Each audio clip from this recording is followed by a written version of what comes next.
Channel को जितने भी भाई हैं हमारे, ढेर सारा प्यार आशीर्वाद दीजिए, खूब लाइक सब्सक्राइब शेयर कीजिए और खूब आगे बढ़ाइए। इस पे एक से एक चीज़ मिलेगा आप सबों के बीच, तो सबको प्यार दीजिए। सबको लव यू। अहिना मैथिली का आगू बढ़ावा, सबका आगे बढ़ावा। Love you.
जो हमार फरमाइश के साड़ी मंगा दे, हमार फरमाइश के झुमका मंगा दे, उठा के उन्नीस के साथ बाप से मेरा सब कुछ तो किन किन देने चाहिए।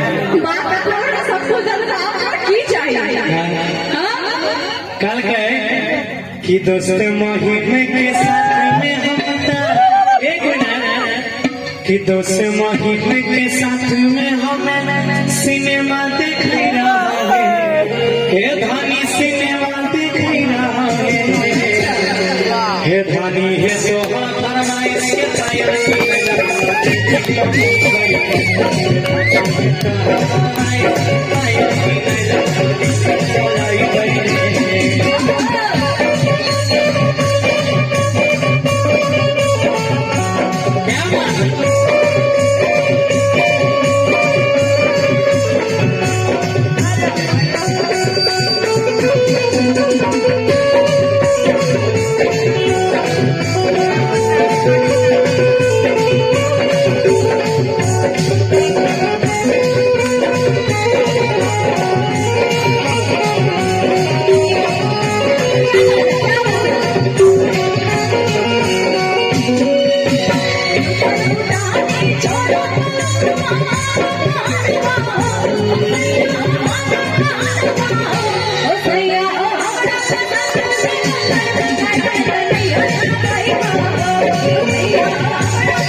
घर में खर्ची नहीं घर में खर्ची नहीं बची तब के फरमाइश